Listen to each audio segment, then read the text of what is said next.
the return of the sausages. All sorts of things that I would have wanted as a kid that I couldn't have, right? Famously, Sky TV. How'd that happen? I guess I just forgot what was going on. They're eating the dogs, the people that came in. They're eating the cats. Hey, it worked. Hello. The shambolic run-up to the budget and persistent suggestions that the challenge to the Prime Minister's leadership is not over provides the main agenda items for this week's Downtown podcast. Also, the latest attempts by the Home Secretary to get a grip on illegal immigration. Should the BBC spend your money appeasing Donald Trump? And the surprise decision to scrap police and crime commissioners. Joining me today, in the absence of our boss, Frank McKenna, are Joe Phillips, political commentator on many platforms, including GB News, and former press secretary to Liberal Democrat leader Paddy Ashdown, and also Kevin Johnson. He's the Managing Director of Urban Communications based in the West Midlands, and Kevin has over 30 years experience working in media and consultancy. Now, I'll come to you first of all, Joe. I've clung to Rachel Reeves, believing that we've got to have stability and stability in this really important post. But I'm really beginning to doubt her judgment. The hokey cokey on income tax has almost been the final straw as far as I'm concerned. But as I frequently said on here, I wrote a blog when the date of the budget was announced saying how debilitating it would be for the economy. And there's increasing evidence of that, both in business decisions and also the housing market, where it has virtually come to a standstill because of all the speculation. But what do you make of the way she's seemed to trail everything under the sun for this budget in advance and the damage that might have done? Well, the polite version is a total bloody shambles. And frankly, you wouldn't trust her to run a bath, never mind the economy. It's awful. I mean, the whole thing is a disaster. And you and I, well, and Kevin as well, we all remember the days when a budget was kept under strict wraps and journalists used to have to go over to the Treasury on the day of the budget. They could look at it, but they couldn't take the document and nobody knew what was going on. It was absolutely top secret. We had it before when they were elected and we had 4 months to wait until the first budget. But in the intervening time had the shock announcement of the cut to winter fuel allowance. It was then U-turned. And we've had this ridiculous reality of her trailing that she was going to increase tax, even calling a 8:10 press conference announcements at Downing Street. And then within the space of a few days going back on it. And what worries me, Jim, is A, she's incompetent, but Keir Starmer is actually suffering by her incompetence. But also the real problem is, as you say, it's the lack of certainty, the lack of stability. And what we're going to have is a mishmash of, they're going to tax milkshakes, apparently. Just go and do it and raise income tax, cut the triple lock, raise VAT, get rid of the freeze on fuel duty, do some hard, bold things while you've got a great big majority, because everything else is just going to create pressure groups. And I fear that unless they get a grip very quickly, they are utterly doomed to failure for generations. Kevin, what do you think? Obviously it was a bit of both, but where do you think the balance lies in the decision to go back on the income tax increase? Was it party pressure from inside, or was it sort of some green shoots of economic recovery that she's managed to detect to give her this sort of space not to do this? I think, inevitably it's probably two things. It's the politics of it, not helped by the whole business over the West Streeting nonsense last week, which I'm sure we'll return to, but the sort of political reality and the political landscape, and whether she's going to have the backing of the backbenchers, and whether Starmer will continue to have the backing of the backbenchers at least until May. That sort of political reality. I do think there is also a serious point to consider post-budget about the interplay between setting the budget and the forecasts to and fro with the OBR. I think the system of the OBR is right, and we have to give George Osborne some credit for that. But this whole business of, well, the OBR is 10 billion up, 10 billion down on a forecast. It's looked at this policy or that trade deal or whatever it is, and we've judged that actually there's a bit more headroom and therefore you don't need to go and raise income tax. That whole kind of toing and froing that's going on between Treasury and OBR, I don't think that's really the right way to set long-term economic policy, by looking at whether a few million here or a few billion there are changing in the short to medium term. So I think there's some fundamentals there. I'm not absolving Rachel Reeves of responsibility, but you've got to say it's probably more so people in our kind of jobs who are letting down both Rachel Reeves and Keir Starmer. The comms has been, to use the word you've both effectively used, has been shambolic. I've never known anything like it. And it may all be fish and chip paper come the 28th of November. Maybe she's going to pull all manner of rabbits out of the hat. I'm not holding out much hope, but that is possible. That is possible that all kinds of goodies will come out and it won't be as bad as anybody's predicting. But even if that were the case, the point you've made is right, that in the interim, we've been full of speculation, and that's just got boring, even for people like us who are here chatting away about it. But actually, it's had real life consequences on markets, on investment decisions, on consumer spending, on all kinds of things. It is getting in the way of people getting on with their lives, with their jobs, with the long-term planning for businesses. That cannot be good. And I think along with the OBR interplay, that has to be looked at. Government needs to take seriously that it cannot have 4 months of endless speculation and this nonsense, as Joe says, of going in front of the press at 8:10 in the media room at number 9, the interview with Matt Chorley last week on Monday, and then it changes 2 days later. It is shambolic, and really they have got to learn lessons from it, no matter what happens on the 26th of November. It's interesting you mentioned the OBR, because I have heard criticism that the way in which they look at things is not always helpful. They tend to have a fairly short-term perspective, and one person who would like to see some reforms in the way in which the OBR go about what they do is to take account of more longer-term things, which, to be fair to the government, they're doing. And they cited particularly, for instance, the mini nuclear units that are going to be put in at Wilfer in North Wales. That will be many, a decade or two before it actually feeds into the economy, and that the OBR don't always take that into account and therefore give a depressed sense of things. And of course, it is a very influential document and an organisation in relation to budget making. But the other thing, Jim, is that if she did, or if the OBR suddenly said, oh, hang on a minute, we've got an extra 10 billion quid here. That's handy, isn't it, down the back of the sofa? She could have still gone ahead and raised income tax and then used that extra buffer, if you like, to bring in cuts the following year, which politically might have been more sensible. Kevin, you were coming in? Yeah, I think that's right. I mean, 10 billion's here, 10 billion's there. I mean, it sounds a ridiculous amount of money, but it's nothing in sort of budgetary terms, in terms of the economy and public expenditure. You've got to have a differentiation between the decisions you're making relatively short term, particularly in terms of annual tax rises and changes, etc., and what you're doing in terms of the long term economy. And you could say that the government is wrong to be doing this sort of short term interplay, given a few billion quid's found down the back of the sofa. The OBR is perhaps also wrong that it isn't taking into account the long-term consequences of investment in infrastructure decisions, trade policy deals, etc. now.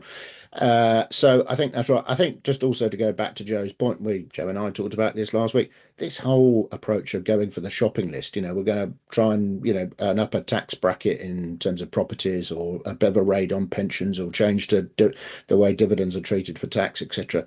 I mean, it's a recipe for disaster. We know this. Pasty tax, caravan tax. The list is endless. Because you then pick out people like the farmers or individual parts, and they make a heck of a noise on a fairly narrow element of tax revenue. They make a heck of a noise, and it also gives us very distasteful images of Nigel Farage trying to be a farmer. So, nothing wrong with corduroy trousers in the right place. Well, I'm coming round to them in my years, but Kemi's doing something with the farmers today. That's right. You just create a whole load of pressure groups, or some of them particularly well organised, and some of them with particularly good cases. Once you're into the third year of a government, let's just assume that everything carries on, but number 10, number 11 occupiers are still in place. Once you're into the third year of a government, you've got no chance to do the big stuff. You've got to do the big stuff in the first year or two. You've certainly got to do it when you've got such a massive majority.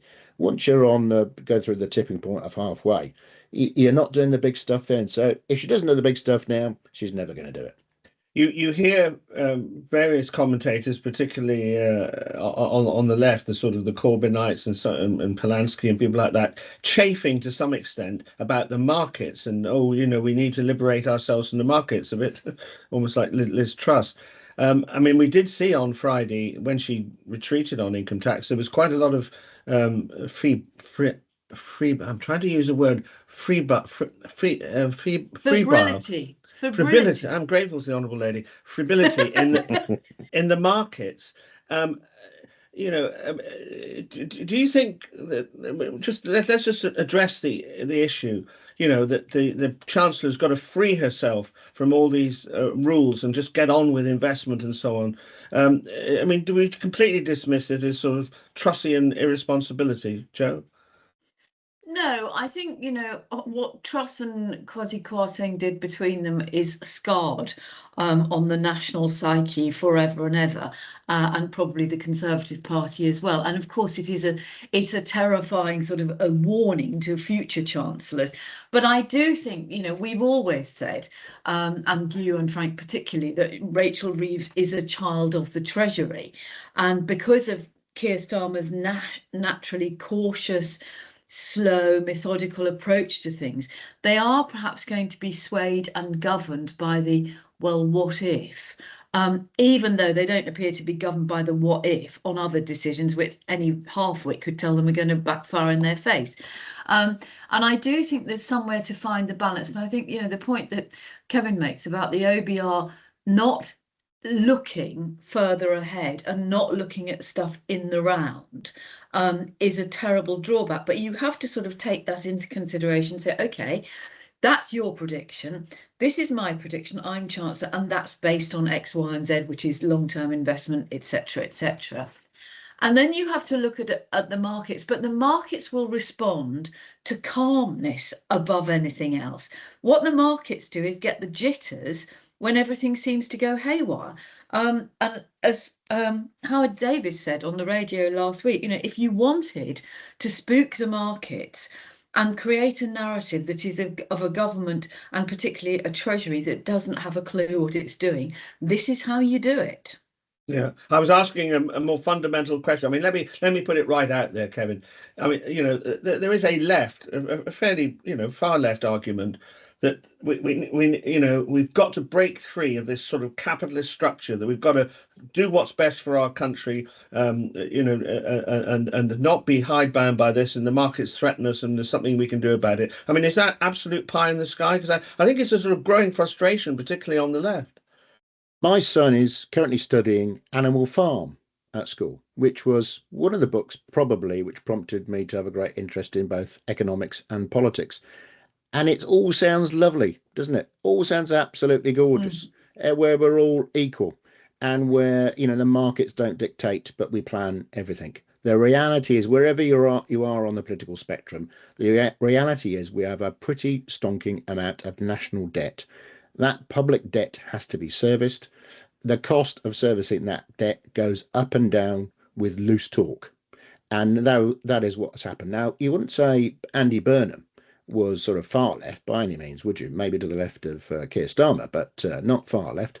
One of the reasons why his attempted coup, if we can call it that, pre-conference, was because of the sort of ridiculous nature of his comments about markets and debt. And we just got to deal with the reality of the situation. And I think the broader point is, which I'll sort of bang on about a little bit, this government and this Chancellor have not had a broader conversation with the nation about the reality we are in terms of public debt and in terms of the budget deficit and in terms of what we want tax to do or not to do and how much we want to spend on public services and on public investment. We haven't had that broad discussion. All we've had is ridiculous claims before the election that she wouldn't put up the taxes which take up about 2/3 ish of the tax income for this country. We need to have a much broader, more grown-up conversations about the nature of tax and what it's there to do, the nature of the public debt, and there are good reasons why we've got the debt as we have, COVID, etc., and what the reality is of dealing with that and dealing with the things that we want a government to do or a government not to do. And this talk of 10 billionaire, is it a shopping list or is it a penny on income tax? I mean, it's ridiculous, absolutely ridiculous. But, so equally is the talk from the, not even just the far left, but even quite a bit left, of ignoring what the markets say. You can't ignore what the markets say, and you certainly can't ignore what the people who have lent us money think.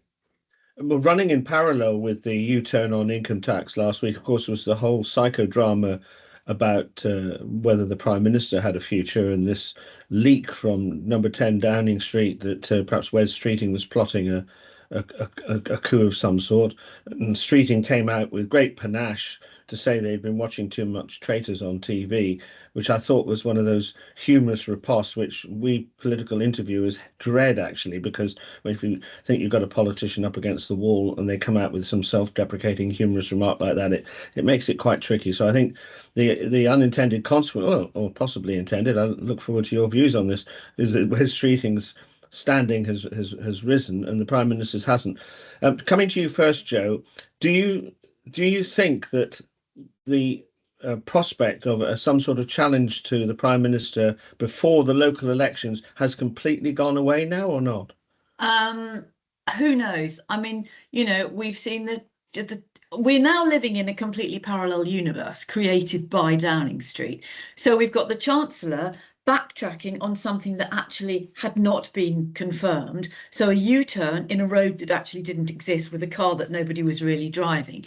We've now had this ridiculous briefing that the Prime Minister will fight any challenge, particularly if it comes from Wes Streeting, who, as far as we know, may harbour ambitions, and many people might think he'd do a better job of it, but actually hadn't come out like Andy Burnham maybe had or hadn't. So, we're going to fight this one. They're fighting paper tigers. What is going on in Downing Street is absolutely ridiculous. And although Keir Starmer says it didn't come from Downing Street, well, where did it come from? I don't believe that Wes Streeting is cynical enough to create a narrative that says he's going to, no, he's not. Oh, yes, he is. I mean, we're not quite into pantomime season yet. But the whole thing is ridiculous and it detracts from what's going on. But to go back to your point, Jim, I think we've seen the sort of, the sort of will he, won't he of Andy Burnham during conference. We've seen Wes Streeting come out being human. He didn't have to come out fighting. And actually, he's got a big job dealing with the doctors and the NHS. And we've got Keir Starmer saying, I'm fighting to hang on. I don't think there will, even if there are, if there's huge discontent in the ranks, which I think there probably are, but that's because of the naivety and lack of experience of people suddenly finding their face to face with the reality of politics. The idea that we would have another leadership election after the chaos that we had under the Tories, I think at that point people would say, I tell you what, let's just have a general election. Let's put reform in. They couldn't do any worse. Oh, yes, they can. And there we go, back to pantomime season, because we only have to look at what they're doing in local government. But I think he's probably all right until after the May elections. But I have seen some interesting commentary over the weekend that he needs to get off the plane and stay here. And that's something that Kevin and I discussed last week. What is the point of the Prime Minister going to COP before it's even started when he's got a perfectly capable Environment Secretary? Why have a Deputy Prime Minister? Why have a Foreign Secretary? Why do you have to go to all of these things? I know there are some that you have to do, but you don't have to do all of them. And he needs to get a grip at home. Just before we, look a bit more into the future, Kevin, it does fascinate me, perhaps unhealthily, as a sort of journalistic sort of anorak.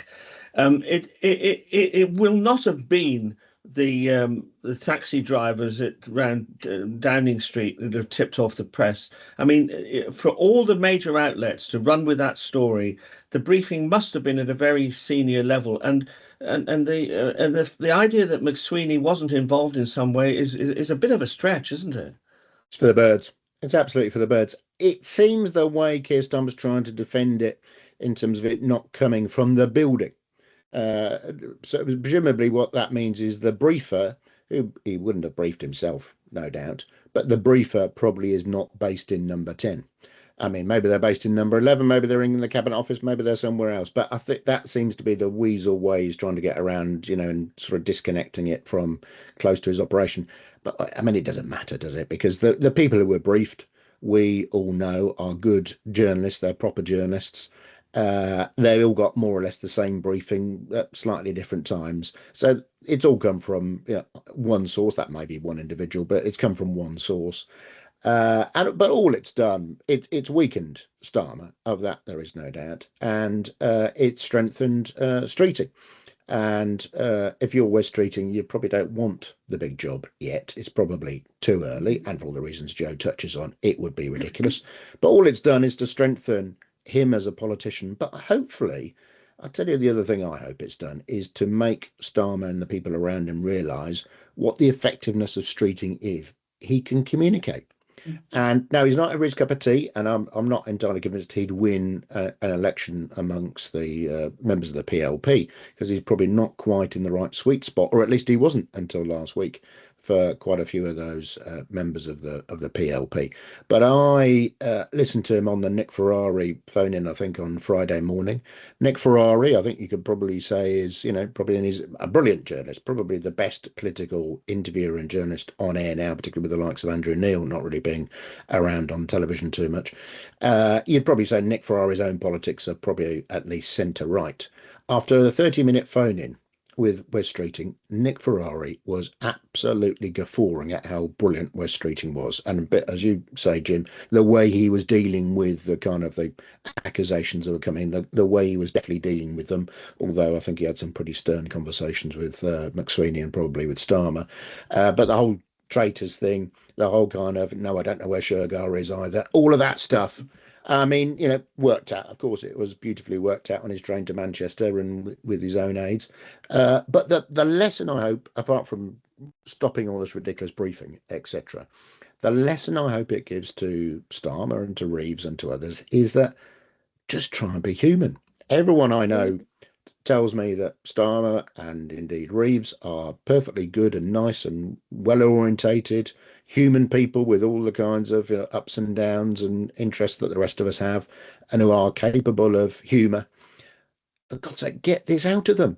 Let them become people, and let Wes Streeting be an example of how you can be a top-line politician and you can be human, you can be funny without going to the extremes of Boris Johnson or whatever, and just connect with people a bit better, because that, apart from some of the sort of policy agenda and the feel of politics, I think that's the big problem, is they're not connecting with people because they're just not being human and normal enough. Do you agree with Joe that he's probably safe till the May elections? I mean, if, for instance, this budget goes horribly wrong and it's going to be scrutinised to the nth degree, and you could well see rebellions on the finance bill and things like that. But do you think, as she says, that the contemplation of a leadership election before the May elections is off the table? Yeah, I think so. Not least because the Labour Party is never very good at doing it, and we've seen the Tory Party are past masters at being able to change their leaders. And also, is there a natural candidate for all Wes Streeting's many strengths? He's probably not everyone's cup of tea. There are other contenders, but there isn't a sort of natural somebody that everyone is going to coalesce around, both in the PLP and the wider Labour movement.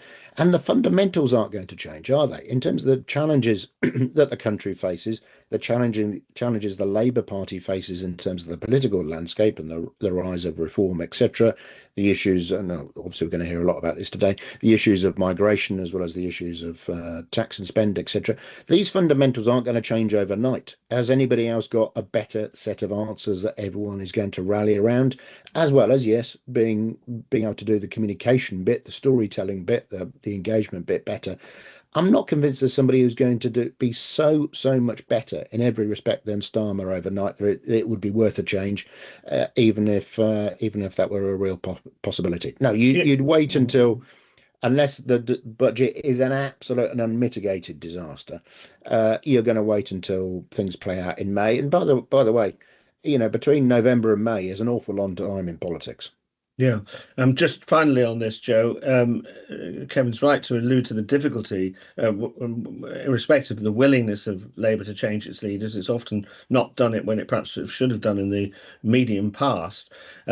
Just to pin this down, 81 Labour MPs would have to publicly come out to back an alternative candidate in a ballot where the Prime Minister would already be a candidate, unlike the Conservatives, where you can slip in these anonymous letters. So the dynamics of that are hugely different, aren't they? Yes, they are. But, let's assume the budget goes according to plan on the 26th of November. It will be a whipped vote on that going through. Now, if you then had, let's say you had 80 rebels, abstentions or voting against, then you've got, in effect, you've got your quorate for that. But I think Kevin's absolutely right. It's about communication.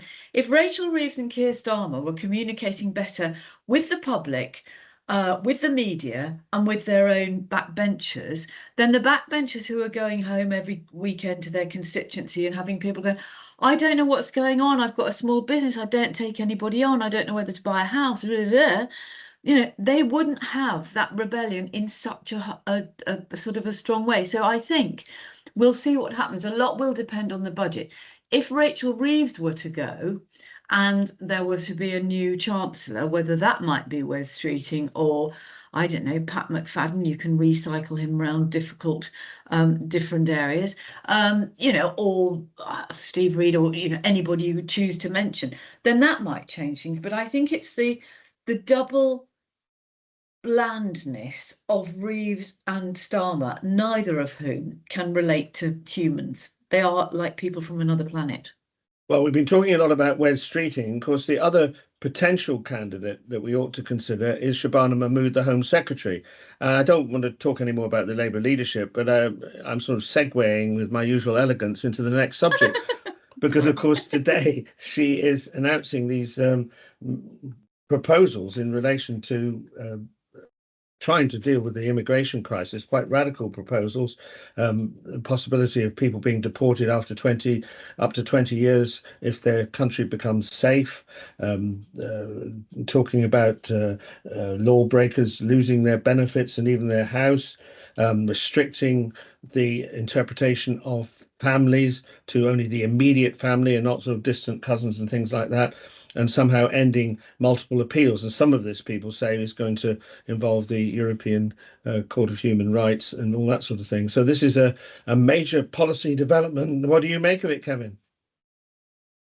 Well, it does sound as if the MP from Birmingham Ladywood as is getting a bit of a grip. She's clearly gone in with some steel into the Home Office, a little harder edged, it would seem, than her predecessor, now the Foreign Secretary, and coming up with these proposals. You can see some of them not landing terribly well with some of her colleagues from the Parliamentary Labour Party. Some of these provisions, it would seem, are already there, and here lies the problem: is there's many laws and regulations written, but many of them are not enforced. And the problems there lie in all kinds of directions, but particularly with the way the Home Office is managing migration and asylum. So you can have all the talk and policy proposals you like, but you've actually got to put them into practice to make them work. But I make two broader points, really, not unlike tax. One is, what is this country doing, particularly given its history? What is this country doing to address the broader global migration challenge that we have around the world? The reason why so many people are literally washing up on our shores is because of poverty, war, climate, disaster, and a whole raft of other reasons. They're coming to find a better life, and the vast majority of them are coming here to make a better life and to work for it and to set up home, businesses, and make a contribution to society. But they're coming here in relatively vast numbers, but also going to many other countries like Germany, who are taking many more asylum seekers. They're coming here because of these massive global changes that are going on, far bigger than what we might have envisaged coming out of the war when human rights legislation was put into place.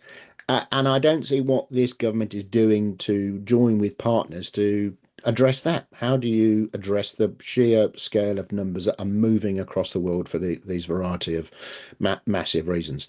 And Well, we're cutting foreign aid. I mean, which is no help whatsoever. Absolutely right. And the second thing is, of course, we want to, quote unquote, stop the boats. Of course, we want to halt illegal immigration, although one of the things I'd say is you've got to have legal migration routes as an alternative rather than chucking people out because they got here illegally because they can't find a legal way to find respite. But the bigger issue is migration overall. The net migration figures are probably too large, and certainly there's a interplay between migration and skills and worklessness and some of the endemic problems we have in terms of skills in this country, and therefore us needing more people in a vast array of disciplines to come to this country and take the jobs that we can't fill for one reason or another. The overall migration challenge and the social cohesion, etc., is, I think, far bigger, and it aligns to education and skills policy, dealing with that and the consequences of the Boris wave and so on and so forth, many factors that have led to that. Migration overall needs to be addressed in the round. Illegal migration, of course, is a problem, but is actually not really the biggest problem. As I say, I think we need to address, the flow of peoples across the world and how grown-up countries, civilized countries deal with that in a reasonable and practical way, rather than just, frankly, fiddling at the edges. Well, that's Kevin he's got to the fundamentals of this. How that can be done, particularly with someone like Donald Trump, who's not sort of bringing the world community together and engaging on the sort of scale that we need. I mean, you'd almost want a perfect world where China and Russia were involved in the sort of major things that Kevin's talking about. But he's right, Joe. So what do you make of it all? Well, I mean, I completely agree with Kevin. We are seeing people fleeing Sudan. We're seeing people flee hotspots in the Middle East. We're seeing people flee other parts of Africa. There is famine, there is crop failure, there will be drought, there will be floods, and that will force people, never mind war as well, will force people to seek shelter and salvation. And, it's a pipe dream in a way, but we need to change the rhetoric. Every time I hear somebody talk about fighting age men, why don't they talk about working age men? Because most of the people who are coming here want to work. And most of them would actually work if they could, and probably, set up on their own and be self-sufficient and pay tax and all of those things. Sadly, I think that argument has been lost. And sadly, I think that the biggest single disaster that this government inherited was the backlog of asylum claims, because the Tories had just turned their back, let the hotels filled up and gone, oh, I don't know what to do, so let's move on to something else, it's too hard. And I think until you get rid of the asylum hotels and the, very understandable, although whipped up by certain sections of the press and, far right groups, if you can get rid of the visible enormity of what people feel is happening in their area, whether it's a 600-person camp all of a sudden being imposed upon them, then I think that will hugely help. The problem is that we've seen so many schemes, ideas, and all the rest of it, and until we can get safe legal routes set up where people can apply for asylum in another country, whether that's France or Germany or wherever, we are always going to have this problem. And the smash the gangs is, it's like trying to smash the drugs cartel. Well, you can go Donald Trump's way and just blow up any random boat in the Caribbean and say, hey, they were drug dealers. Or you can try and do it sensibly. I think I'm a great fan of Shabana Mahmood, because I think she actually is prepared to be unlikable. She's not there to be friends and buddies with everybody on her back benches. And the Home Office, as we know from previous Home Secretaries, is unmanageable. And she's quite right to come out. It's very interesting, I thought, that Kemi Badenoch has offered to work with her And it may well be, although that is probably political opportunism, that because this is such a big problem and because it is not unique to us, although, you know, we have our own separate problems, but as Kevin says, it is becoming such a big global phenomenon that maybe we are on the cusp of seeing something that is a cross-party, sensible thing, whereby you can say, actually, we're not going to do anything about this at the same time as we're cutting foreign aid. Well, there for wasn't much instance. sign of that yesterday because the Shadow Home Secretary said the Conservatives, this is all, you know, partial measures. The Conservatives would deport illegals within a week and we should come out of the EHCR. So, Yeah, but we know that's absolute utter cobblers, Jim, because you can't deport people. Where are you going to deport them to? no, I'm just saying there isn't the political No, I know, consensus but I that mean, you you hope know, for. people need to, you know, Chris Philp is just he's wet. He's a sort of, you know, he's the sort of the little brother of Robert Jenrick, who's the little brother of Nigel Farage. I mean, they are just ghastly people. They're the sort of people who stand bouncing on their heels behind the, you know, the horse brasses in the pub saying, well, this is what we ought to do. And you go, okie dokie, how are you going to do that then? You know, what are you going to go and send armoured trucks on the streets of Birmingham or Maidstone and just scoop up anyone with brown skin? Because this is what this rhetoric is about. And I think what Shabana Mahmood said is absolutely right. You know, the conversation about immigration is ripping this country apart. And the trouble is that, you know, people like us, the sort of nice middle centre left liberals who can see another point of view, have let it ride and have not hit back firmly enough in the past. And now I'm afraid it has been taken over by people who wrap themselves in the Union flag and think that everybody who's... Yeah, or represent the feelings of a lot of people in this country, Joe. Yeah, well, no, some do, Jim, and absolutely there are, you know, there are good people like Joe White, you know, the Labour MP for Bassett Law. You know, there are good people who do get it, and we have ignored it, I think, in the southeast and London particularly, because London is so multi-ethnic you don't notice. And you know, I'm not living in a place where the one and only hotel has suddenly become an asylum hostel. So yes, I think that's absolutely true, but it's been weaponized and taken over by people who are ramping it up. And I have no doubt that an awful lot of that is fueled by social media, put about not by people, but by, you know, Russian bots, if it suits them. Kevin, on a political front, I mean, you know, the Labour government is responding to the rise of reform and to some extent the Conservatives on this particular issue. Do you think in any way these measures will spike their guns? Spike the guns of reform, particularly reform, and also the Conservatives? Yes, what was interesting was that Nigel Farage's response was that he thought Shabana Mahmood would sounded like a natural member of the Reform Party, which I thought was a typically, you know, astute way for Nigel Farage to respond to it. Like, in the end, I think what this government has to do on so many fronts, we talked about budget and budget related matters earlier, and now on this, they've got to sort of deliver practically. And I think, as Joe started, getting through the processing of asylum claims and appeals and so on, and shifting that backlog, shifting the occupation, as it were, of you know, low to mid-ranking hotels in certain locations, just delivering on a sort of practical level. Because I think there's probably two things, and Joe's touched on them both. One is the rhetoric, which I think is a much bigger issue, and that whole sort of narrative that reformers have trumped up, and secondly is, that's right, people feeling, you know, ill at ease with a hotel which seems to be full of men who don't know what to do with themselves, and they're therefore worried that, you know, as we've seen already, of course, you know, one or two of these cases have happened where people have been under threat and abused, quite seriously abused by people who've been in these hotels, and the sort of cultural gap between the people in those hotels and the rest of society. So if we can remove that, if we can deal with the sort of processing, if we can put in place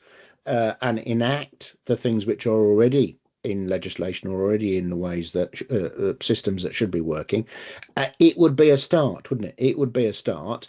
But I go back to, I'd much rather see, alongside practical delivery, I'd much rather see Shabana Mahmood and Keir Starmer come out with some long-term thinking about what are we going to do about migration in this country, and about the flow of people across the world for very good reasons, horrible reasons, but good reasons why they're moving, to try and get themselves to a place of safety and somewhere where they can set up their lives.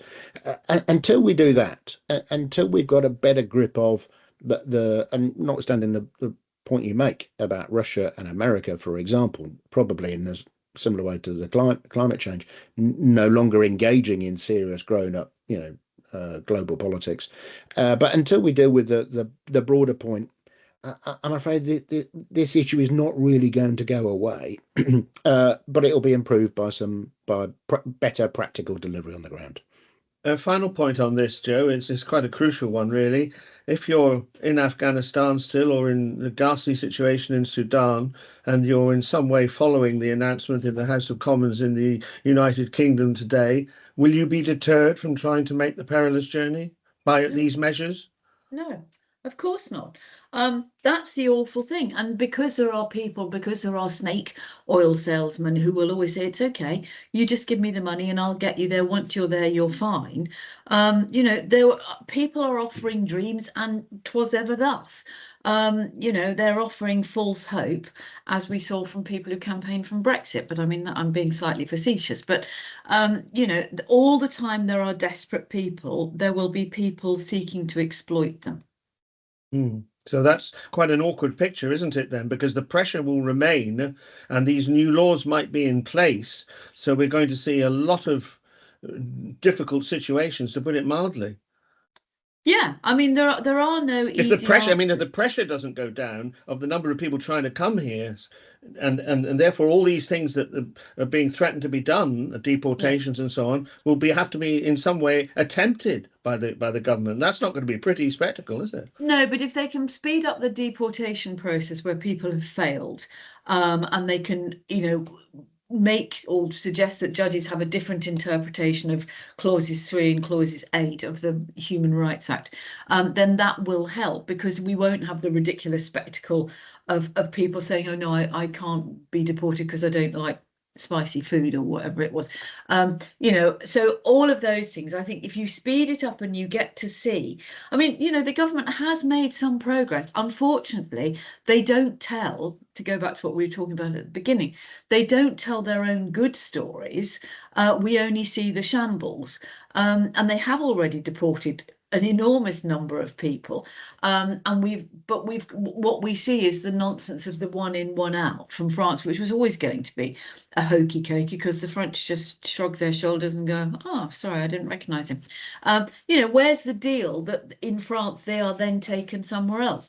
But if you can actually, and I think the thing that she said, Shabana Mahmood said about the clampdown on visas to African countries that refuse to take back deportees. Now, I understand there's thousands who are waiting in limbo, but the countries they came from won't take them back. Well, if you can begin to do things like that, and you can then say, right, that's 4,000 gone this week. There's X number have gone this week. And of course, you've still got the problem of, where do you put people while you're waiting? Nobody wants a disused army camp in their constituency or in their neighbourhood. But where else are you going to put these people in the meantime? Right. I sometimes feel that we test the patience of our long-suffering listeners and viewers by going over the same subjects time and again. But we have to do it because it is a developing situation. But let's end on a subject we haven't discussed before, I don't think, which is police and crime commissioners. And out of left field last week, from the blue sky, the government suddenly announced that they're going to abolish these police and crime commissioners, which was a post set up by Theresa May when she was Home Secretary in 2012. I think it's fair to say, Kevin, that they didn't attract the greatest excitement when the elections were held for these posts. Sometimes polling was down about 20%. They were meant to sort of represent the public's views more effectively than the old police authorities, and gave them quite draconian powers, actually, to sack chief constables. But the government are going to abolish these posts, and as far as possible, where there are combined authorities with MERS, give the MERS these powers. Otherwise, there'll be some sort of police boards. And the idea from the police minister, who I thought spoke quite eloquently about this, actually, she's one to watch, actually. They're going to spend the money on extra police, but we'll see whether that's hypothecated in that way. I think I've got some suspicions about that. But do you broadly welcome this move? How's the Police and Crime Commissioner for the West Midlands gone on over the years? Can I just say on the final word on the last debate that surely in terms of returning people to France, less the hokey cokey and more the can. Oh, very good. But on PCCs, I remember if I was very tangentially involved in the early days of the West Midlands office being set up. I would say they have done some good things, actually. The Police and Crime Commissioners that we've had, sadly, the first one died. But the Police and Crime Commissioners that we've had here have done a pretty good job, I think. And I thought, like you, Jim, the Police Minister, Sarah Jones, I think, spoke very eloquently in the House. You know, she looked like somebody who got a grip of that policy. She knew what she was talking about. She was very capable at dealing with the kind of questions that were coming at her. She was very careful to point out that the model has not worked. And she was very careful to pay tribute to many PCCs. Inevitably, MPs all stood up to say, well, can I pay tribute to my PCC before I talk about the policy? And she responded in kind. And I think many PCCs have done very good work. And there does need to be a system where the local population, we'll come back to how we draw that population, but the local population need to have some say. We have a system of policing in this country, which relies on the police having the support of their local population to do what they do in their name. And therefore, you've got to have a system where there is some political control and political accountability over the police force. And actually, PCCs have done that, and they've also done very good work, for example, in terms of the priorities that go into policing the crime plans. And in particular, I know they've done very good work in supporting and representing victims and how victims are represented in the criminal justice system. So I think, the PCCs and their work deserve to be, when they all close down, that they deserve to be treated properly in terms of looking at some of the positives they've brought to the system, and as well as the negatives of the model. But yeah, I think they're right to change it. I think it's far better to have police oversight in the hands of a mayor who can try and join up across different policies, because so many issues interplay with the house system, with education, with planning and everything else. They need to be far better joined up at a local level. However, I think, and of course, the minister was trailing this ahead of a white paper on policing, and I'm far more interested in that, because I think we've got a challenge in this country. We've got so many police forces in this country. Yes, there is cooperation across many, in whether that's in armed police, whether it's in major line in investigations, murder investigations, or organised crime, or whether it's in policing of the roads, etc. But we've got, I think, something like 43, somebody correct me, but something like 43 police forces in this country. And the nature of crime goes across so many borders, and the police require so many specialist skills and tools, that I think it's probably ridiculous to have so many police forces in this country. And every other government has had a look at it. Some have tried it or dabbled with it and moved away, and there's been some tinkering, but not really much has changed. Of course, in Scotland, they merged all their forces into one early on in the days of Scottish devolution. So I'm going to be far more interested in what reforms are planned to make sure the police have the right kind of weapons and resources and tools to deal with crime as it actually is today, which probably can't be contained to some fairly small county borders. And secondly, ensuring that if the powers do end up with elected mayors, that the powers can interchange and interplay with their other functions, and there can be more bang for our buck from public resources, because there's an integrated way of looking at all the kind of challenges and indeed opportunities in their areas. So if it brings join up and it brings more accountability, great. But I think we need something a bit bigger in reform, small r, in policing. Abolishing PCCs is not going to save all that much money, and we should make sure we don't throw the baby out with the bathwater. Emily Sporrell, who's the Police and Crime Commissioner for the Liverpool City region, Joe, made an interesting comment, apart from saying that she hadn't been consulted about it. But she also said that these police and crime commissioners in some areas have really focused on particular areas of policy. And she cited focusing the police on the issues of women and girls reporting rape and sexual molestation and things like that, things that perhaps weren't raised under the old system. Yes, I mean, it's interesting, isn't it? Because I also heard various police and crime commissioners saying they didn't know anything about it until about an hour before Sarah Jones was about to get up and make, and again, it's sort of like, what really bad comms? Why not put it out there? You get coverage in all the local papers, local radio, local MPs, get people having conversation about it. I mean, it's interesting that Kevin says the West Midlands, it's worked really well, but of course you have a mayoralty. And I think that is, a lot of it is that you look at, and you're quite right to say it's about the model, not the basic premise, that if the model of a separate office to that of a county or regional council, particularly as more devolution comes our way and more mayoralty, then I think that is quite sensible and quite valid. And yes, I think you're right, Jim, to make that point, or to repeat the point that Spurrier made. There have been issues, and I know here in Kent, the Police and Crime Commissioner of previous to this one has raised and put rural crime much higher on the police agenda, and that is as a direct result of local people saying, hang on, I'm fed up with calling the police and they don't come out because it's on a country lane and they can't be bothered, even though we know exactly where that tractor's gone to. So I do think there are lessons to be taken from the experience of PCCs, and one would hope that in the sort of the changeover period that they all get together and they sort of can come up with something which is, this would be our best practice. But I think Kevin's right. I mean, 43 police forces, and all with varying degrees of men and women with scrambled egg and ribbons and stuff like this, and back office support, and failing to talk to each other, and failing to link things up, apart from on the very serious issues. But some of those things might not be serious issues if they'd been nipped in the bud a bit earlier. When you see something that begins as low-level crime, whether it's fly tipping or hair coursing or farmyard theft or driving away from petrol stations without paying, that is the beginning of where does that lead to. And if you had a more integrated police forcing or policing system, then I think that would be better. But you do absolutely need accountability, because look what happens in London. There is no accountability. Mark Rowley just goes, oh yeah, we're sorry, it won't happen again, and sure enough it does.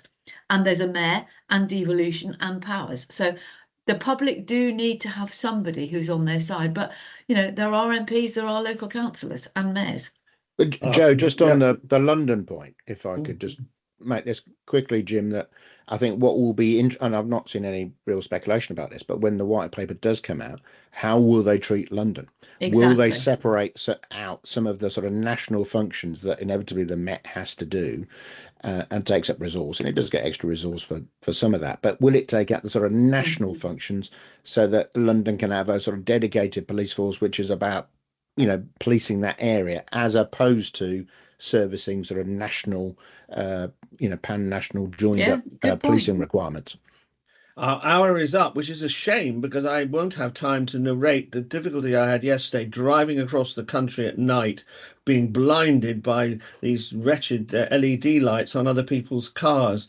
I was driving about 2 or 3 hours with that yesterday, but we can't talk about it, A, because we haven't got any time, and B, because Frank McKenna would be incensed. And yes, talking but it's being raised in Parliament. Yes, it's I know. Being raised in Parliament. We mustn't.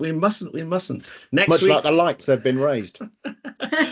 Frank will be back, and it will be about 48 hours before that budget, so it will be the final preview, you'll all be pleased to know. Many thanks to Joe and Kevin for their excellent contributions today, and we'll see you next week.